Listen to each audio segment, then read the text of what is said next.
जय हिंद दोस्तों। 9 नवंबर 2024 के करंट अफेयर्स का पहला और इम्पॉर्टेंट क्वेश्चन है, हैंडले पासपोर्ट इंडेक्स अक्टूबर 2024 में दुनिया का सबसे शक्तिशाली पासपोर्ट किस देश का बना है?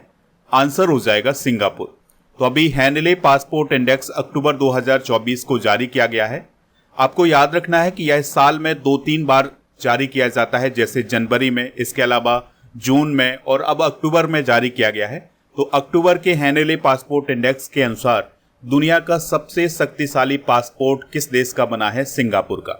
यानी कि जिस व्यक्ति के पास सिंगापुर का पासपोर्ट होगा वह 195 देशों में वीजा फ्री यात्रा कर सकता है। दूसरे स्थान पर कौन है? इटली, जापान, जर्मनी, स्पेन और फ्रांस।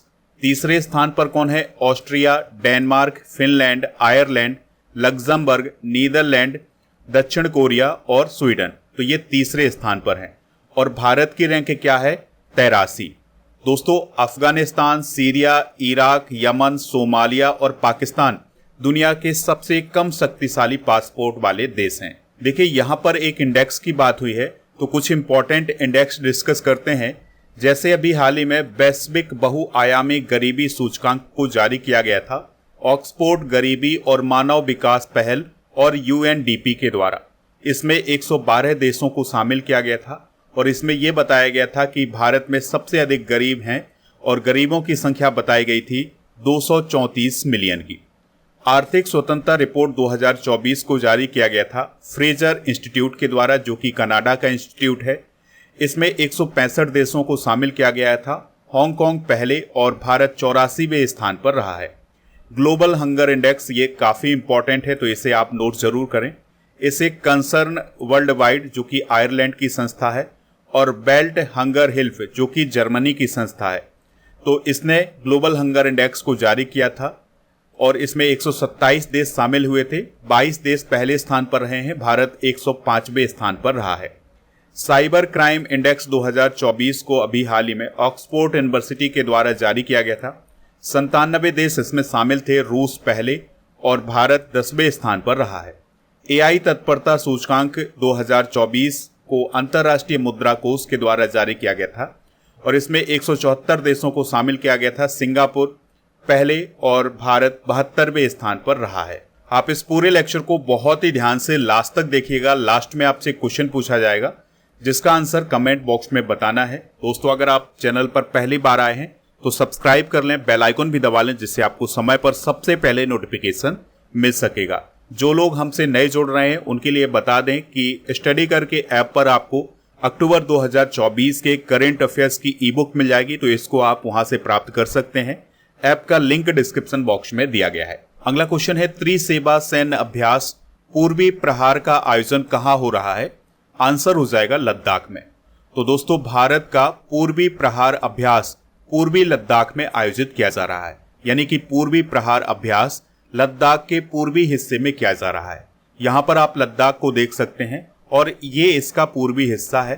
तो यहाँ पर दोस्तों ये पूर्वी प्रहार अभ्यास आयोजित किया जा रहा है।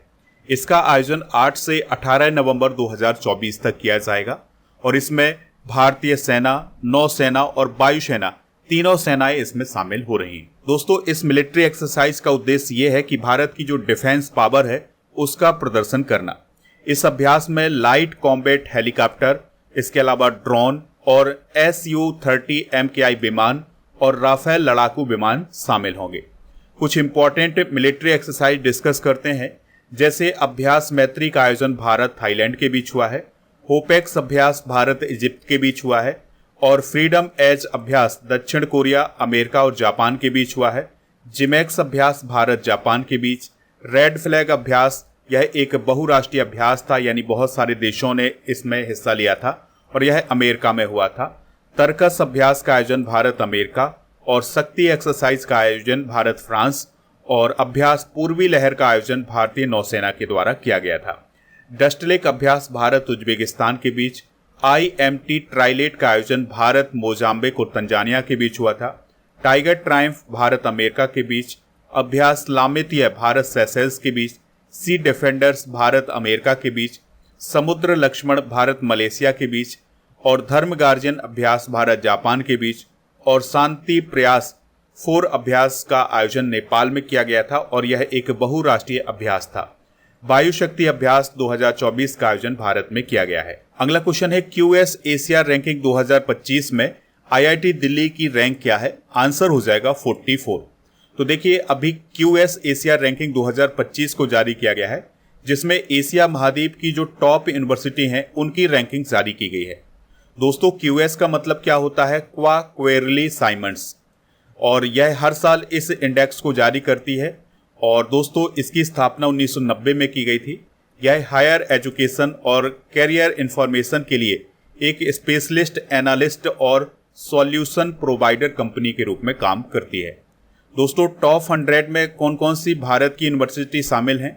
तो IIT दिल्ली 44वें स्थान पर है, IIT Mumbai 48वें, IIT Madras 56वें, IIT Kharagpur 60वें और IISc बेंगलुरु ये 62वें, IIT कानपुर 67वें और दिल्ली यूनिवर्सिटी 81वें स्थान पर है। दोस्तों इस रैंकिंग में टॉप 5 यूनिवर्सिटी कौन कौन है? तो पहली यूनिवर्सिटी है यानी पहले स्थान पर है पेकिंग यूनिवर्सिटी जो कि चाइना में है, और द यूनिवर्सिटी ऑफ हांगकांग दूसरे स्थान पर है, नेशनल यूनिवर्सिटी ऑफ सिंगापुर तीसरे स्थान पर है, और ननयांग टेक्नोलॉजी यूनिवर्सिटी सिंगापुर ये चौथे, और फूडान यूनिवर्सिटी ये चाइना में है, तो ये 5वें स्थान पर है। तो ये है दोस्तों QS एशिया रैंकिंग 2025 की टॉप 5 यूनिवर्सिटी। अगला क्वेश्चन है भारतीय सैन्य विरासत महोत्सव का दूसरा संस्करण कहाँ शुरू हुआ है? आंसर हो जाएगा नई दिल्ली में। तो chief of defence staff general Anil Chauhan ji के द्वारा तीनों सेनाओं के प्रमुखों के साथ एक महोत्सव का उद्घाटन किया गया है, और इस महोत्सव का क्या नाम है? भारतीय सैन्य विरासत महोत्सव। ठीक है, उद्घाटन किसने किया है? CDS जनरल अनिल चौहान ने। इसका उद्देश्य वैश्विक और भारतीय थिंक टैंक, सार्वजनिक और निजी उपक्रमों, शिक्षाविदों और शोध संस्थानों को एक मंच प्रदान करना। यानी कि इस महोत्सव में जो भारतीय थिंक टैंक हैं, थिंक टैंक का मतलब है जो विचारक होते हैं वो इसमें शामिल होंगे। इसके अलावा डिफेंस में जानकारी रखने वाले लोग इसमें शामिल होंगे, शिक्षाविद शामिल होंगे। तो ये सभी डिफेंस से संबंधित जो रणनीतियां हैं वो बताएंगे, और एक प्रकार से दोस्तों यह एक महोत्सव के रूप में आयोजित किया जाएगा जहां पर डिफेंस को लेकर के चर्चा की जाएगी। आपको याद रखना है कि भारतीय सैन्य विरासत महोत्सव का आयोजन हर साल किया जाता है। कुछ प्रमुख समिट डिस्कस करते हैं जो कि राष्ट्रीय लेवल पर आयोजित किए गए हैं, जैसे हरित हाइड्रोजन पर अंतर्राष्ट्रीय सम्मेलन 2024 का आयोजन नई दिल्ली में किया गया है। पहला संयुक्त कमांडर सम्मेलन लखनऊ में आयोजित किया गया था। भारत और जापान के बीच 2+2 वार्ता नई दिल्ली में आयोजित की गई है। तीसरे वॉइस ऑफ ग्लोबल साउथ शिखर सम्मेलन की मेजबानी भारत करेगा, यानी भारत के द्वारा इसकी मेजबानी की गई है। बिम्स्टेक व्यापार शिखर सम्मेलन नई दिल्ली में आयोजित किया गया है। विश्व धरोहर समिति की 16वीं बैठक 2024 में नई दिल्ली में हुई है। ग्लोबल इंडिया AI शिखर सम्मेलन 2024 का आयोजन नई दिल्ली में हुआ है, और खनिज शिखर सम्मेलन 2024 का आयोजन नई दिल्ली में किया गया है। अगला क्वेश्चन है 83वां भारतीय सड़क कांग्रेस का वार्षिक अधिवेशन कहाँ हो रहा है? आंसर हो जाएगा रायपुर में। तो दोस्तों रायपुर में इंडियन रोड कांग्रेस का एनुअल कन्वेंशन आयोजित किया जा रहा है, और दोस्तों यह हर साल आयोजित किया जाता है, इस बात को आप याद रखिएगा। तो इस समिट में सड़क निर्माण से जुड़ी हुई जो टेक्निक है उस पर चर्चा की जाएगी। तो इसमें देश विदेश के जो विशेषज्ञ हैं वो शामिल होंगे। कुछ इंपॉर्टेंट करेंट अफेयर्स डिस्कस करते हैं जो कि रोड या सड़क से रिलेटेड हैं। जैसे PM मोदी ने अभी हाल ही में दिल्ली में जमैका मार्ग का उद्घाटन किया था। सूरत शहर में देश की पहली स्टील सड़क का निर्माण किया गया है। पंजाब में सड़क सुरक्षा बल की शुरुआत की गई है। राष्ट्रीय सड़क सुरक्षा सप्ताह 11 से 17 जनवरी तक मनाया जाता है। इसके अलावा दोस्तों आपको याद रखना है कि BRO के द्वारा दुनिया की सबसे ऊंची सड़क लिकारो मेगला फुक्चे सड़क का निर्माण लद्दाख में शुरू किया गया है। कनाडा के मरखम शहर में एक सड़क का नाम संगीतकार AR रहमान के नाम पर रखा गया है। दोस्तों सड़कों पर ड्राइवरलेस कारों की अनुमति देने वाला पहला देश कौन है? United kingdom. NH-44 भारत का सबसे लंबा राष्ट्रीय राजमार्ग है, इस बात को आप जरूर याद रखिएगा। यह उत्तर में श्रीनगर से शुरू होता है और दक्षिण में कन्याकुमारी तक जाता है। जयपुर सैन्य स्टेशन प्लास्टिक कचरे से बनी सड़क बनाने वाला देश का दूसरा सैन्य स्टेशन अभी हाल ही में बना है। अगला क्वेश्चन है द सैटेनिक वर्सेज किसकी किताब है जिसके इंपोर्ट से दिल्ली हाई कोर्ट ने बैन हटा दिया है? आंसर हो जाएगा इसका सलमान रुश्दी। तो दोस्तों ब्रिटिश भारतीय लेखक हैं सलमान रुश्दी, उनके द्वारा एक किताब लिखी गई है जिसका नाम है द सैटेनिक वर्सेज। तो इस किताब पर राजीव गांधी की सरकार के द्वारा 1988 में बैन लगा दिया गया था, यानी कि इसके इंपोर्ट पर बैन लगा दिया गया था, यानी इस किताब को भारत में नहीं लाया जा सकता था। लेकिन अब दिल्ली हाई कोर्ट ने ये जो इंपोर्ट पर बैन लगा था इसको हटा दिया है। दोस्तों जो द सैटेनिक वर्सेज नामक किताब है या उपन्यास है, इसका हिंदी में अर्थ होता है शैतानी आयतें। इस किताब के नाम पर ही जो मुस्लिम धर्म के लोग हैं उन्होंने आपत्ति दर्ज कराई थी, तो काफ़ी विवाद हुआ था इस पुस्तक पर। और अब दोस्तों आपको याद रखना है कि इस पुस्तक पर बैन लगाने वाला पहला देश कौन था, वो था भारत। दोस्तों सलमान रुश्दी की बात करें तो यह एक ब्रिटिश भारतीय लेखक हैं। साल 1981 में उनके द्वारा एक उपन्यास लिखा गया था जिसका नाम था मिडनाइट चिल्ड्रन, जिसके लिए उन्हें बुकर प्राइज भी मिला था। उनके द्वारा कुछ और उपन्यास लिखे गए हैं जैसे सैम और द सैटेनिक वर्सेज और द मूर्स लाइट साई और विक्ट्री सिटी, जो कि 2023 में पुस्तक लिखी गई है। तो इन सभी पुस्तकों को भी आप नोट कर लें क्योंकि कोई भी पुस्तक आपके एग्जाम में पूछी जा सकती है। अगला क्वेश्चन है सुप्रीम कोर्ट ने किस विमान कंपनी के परिसमापन का आदेश दिया है? आंसर हो जाएगा जेट एयरवेज। दोस्तों काफी इंपॉर्टेंट क्वेश्चन है, इसलिए इसे आप नोट जरूर कर लें। तो सबसे पहले हम समझ लेते हैं कि यह परिसमापन क्या होता है। तो किसी कंपनी को बंद करने की प्रोसेस को परिसमापन बोलते हैं। इसमें कंपनी की जो संपत्ति होती है उसको बेचा जाता है और उससे मिलने वाले पैसों को कंपनी के लेनदारों और शेयर धारकों के बीच बांटा जाता है। परिसमापन के जरिए कंपनी का अस्तित्व खत्म हो जाता है, यानी कि वो कंपनी पूरी तरह से खत्म हो जाती है। तो इसी प्रकार का आदेश दिया है जेट एयरवेज के लिए किसने? सुप्रीम कोर्ट ने। दोस्तों इस कंपनी पर बहुत ज़्यादा कर्ज हो गया था और ये कंपनी कर्ज में दब गई थी और ये अपना कर्ज चुका नहीं पा रही थी, इसलिए सुप्रीम कोर्ट के द्वारा ये आदेश दिया गया है। अगर हम बात करें दोस्तों इस कंपनी पर कितना कर्ज था बैंकों का, तो 4,783 करोड़ रुपए का कर्ज था। तो ये कर्ज चुकाने में ये कंपनी असफल रही है। सबसे ज़्यादा जो कर्ज था वो SBI का था। ठीक है, तो इस पॉइंट को आप नोट कर सकते हैं। अगर हम बात करें जेट एयरवेज की, तो दोस्तों इसकी स्थापना 1992 में नरेश गोयल के द्वारा की गई थी। अगला क्वेश्चन है केंद्र सरकार के किस मंत्रालय ने ट्यूलिप ई मार्केट प्लेस का शुभारंभ किया है? आंसर हो जाएगा केंद्रीय सामाजिक न्याय और अधिकारिता मंत्रालय, यानी कि union ministry of social justice and empowerment के द्वारा इसका उद्घाटन किया गया है। अब ये किस प्रकार की स्कीम है इसको हम समझ लेते हैं। तो ट्यूलिप ई मार्केट क्या है? एक प्रकार का ई मार्केट है, इलेक्ट्रॉनिक मार्केट है जिसकी वेबसाइट वगैरह बनी होगी। तो इसके माध्यम से जो अनुसूचित जाति, अन्य पिछड़ा वर्ग या सफाई कर्मचारी हैं या विकलांग व्यक्ति हैं, तो ये अपने प्रोडक्ट को इंडिया और फॉरेन कंट्री में भी बेच सकते हैं। यानी कि मान लिया कि कोई छोटा कारीगर है, वो कोई प्रोडक्ट बनाता है, तो वो अपने प्रोडक्ट को भारत में और विदेशों में बेच सकता है। तो इसी के लिए ये ट्यूलिप ई मार्केट तैयार किया गया है। तो किस मंत्रालय के द्वारा तैयार किया गया है? केंद्रीय सामाजिक न्याय और अधिकारिता मंत्रालय के द्वारा। अगला क्वेश्चन है सुप्रीम कोर्ट ने किस यूनिवर्सिटी के अल्पसंख्यक दर्जा पर अपने 1967 के फैसले को पलटा है? आंसर हो जाएगा अलीगढ़ मुस्लिम यूनिवर्सिटी। तो देखिए सुप्रीम कोर्ट ने 1967 में ये कहा था कि जो अलीगढ़ मुस्लिम यूनिवर्सिटी है इसको अल्पसंख्यक का दर्जा नहीं दिया जा सकता है। लेकिन अब उसी सुप्रीम कोर्ट ने ये कहा है कि जो अलीगढ़ मुस्लिम यूनिवर्सिटी है इसको अल्पसंख्यक का दर्जा दिया जा सकता है। तो देखिए 1967 में ये कहा गया था कि जो अलीगढ़ मुस्लिम यूनिवर्सिटी है इसकी स्थापना सरकार के द्वारा की गई है, इसलिए इसे अल्पसंख्यक दर्जा नहीं दिया जा सकता है। लेकिन अब सुप्रीम कोर्ट ने ये कहा है कि केवल इस बात से हम अल्पसंख्यक का दर्जा देने से मना नहीं कर सकते हैं कि उसकी स्थापना सरकार ने की है।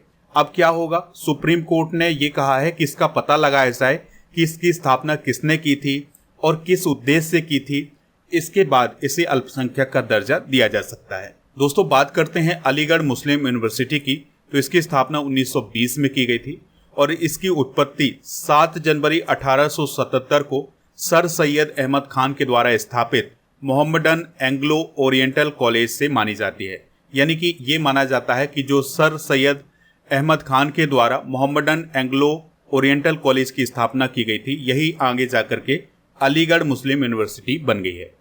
और दोस्तों अलीगढ़ मुस्लिम यूनिवर्सिटी की वर्तमान में कुलपति कौन है? प्रोफेसर नईमा खातून। अगला क्वेश्चन है 3 वर्ष की आयु में भारत के सबसे युवा शतरंज खिलाड़ी कौन बने हैं?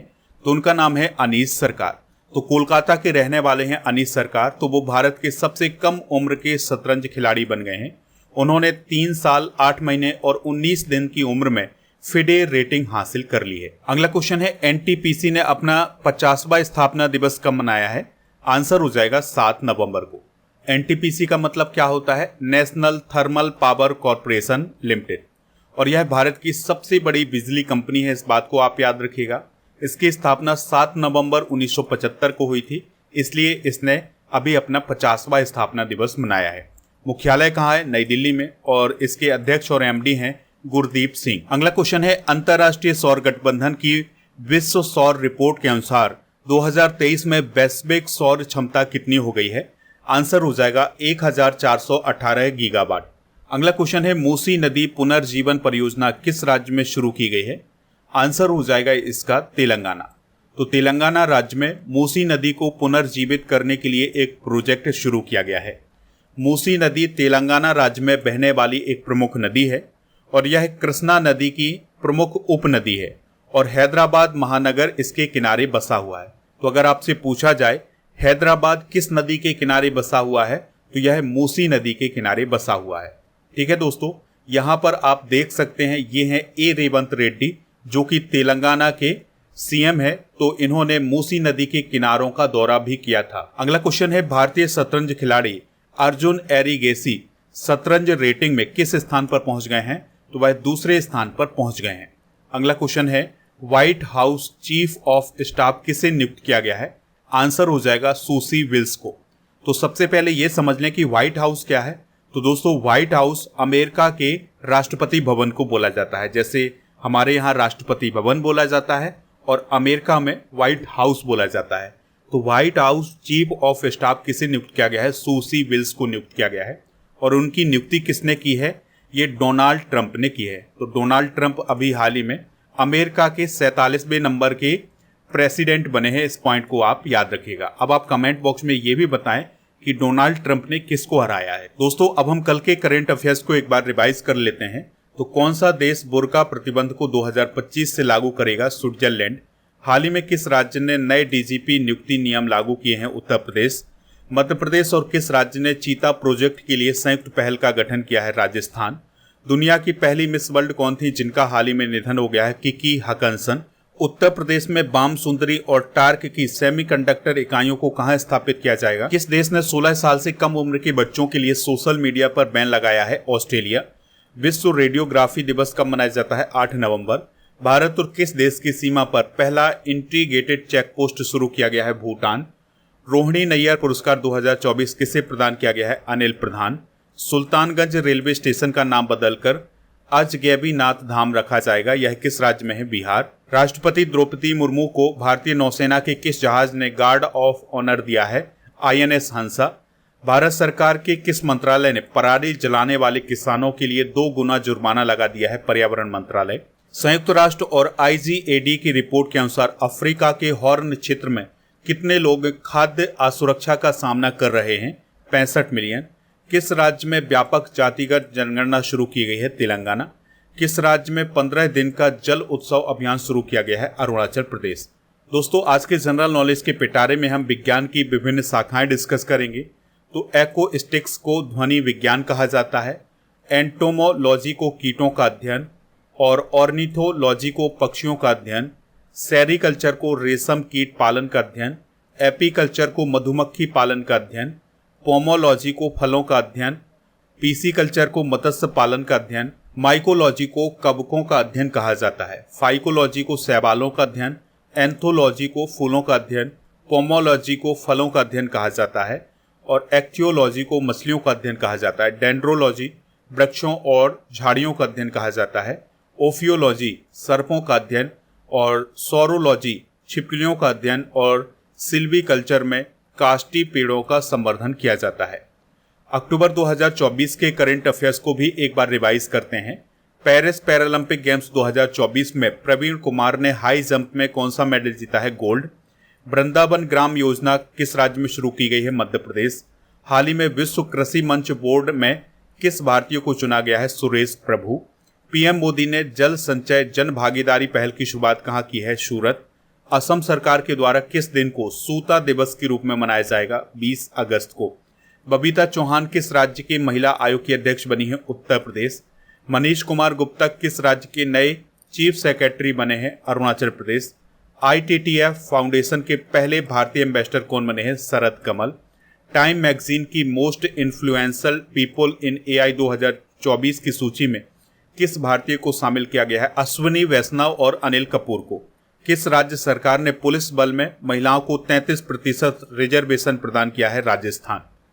दोस्तों, कल के करंट अफेयर्स में यह पूछा गया था कि भारत की तरफ से पहली मिस वर्ल्ड कौन बनी थी, तो वो बनी थी रीता फारिया। तो लगभग सभी लोगों ने इसका आंसर रीता फारिया बताया हुआ है। आज के लिए आपका क्वेश्चन है, भारत का सबसे लंबा राष्ट्रीय राजमार्ग कौन है? जो भी इसका राइट आंसर हो कमेंट बॉक्स में जरूर बताएं। स्टडी करके ऐप को इंस्टॉल कर लें। यहाँ पर आपको paid course, e book, test series, test pass ये सभी मिल जाएगा। टेस्ट पास में भारत में जितने भी कॉम्पिटिटिव एग्जाम आयोजित किए जाते हैं उन सभी के लिए टेस्ट मिल जाएगा। इसके अलावा दोस्तों, आपको जनवरी से अक्टूबर 2024 तक के करंट अफेयर्स की ई बुक भी मिल जाएगी ऐप पर। ऐप का लिंक डिस्क्रिप्शन बॉक्स में है, तो वहां से आप इसको इंस्टॉल कर लें। इसके अलावा दोस्तों, डेली करंट अफेयर्स का टेस्ट और मॉक टेस्ट ऐप पर मिलेगा। ई बुक वाले सेक्शन पर आपको करंट अफेयर्स की ई बुक के अलावा जीके की ई बुक भी मिल जाएगी। आप हमारे टेलीग्राम चैनल को ज्वाइन कर सकते हैं, लिंक डिस्क्रिप्शन बॉक्स में दिया गया है, या फिर दोस्तों आप स्टडी कर ऑफिशियल सर्च करके भी ज्वाइन कर सकते हैं। व्हाट्सएप चैनल और इंस्टाग्राम पेज को भी फॉलो कर लें, इन सभी का लिंक डिस्क्रिप्शन बॉक्स में दिया गया है।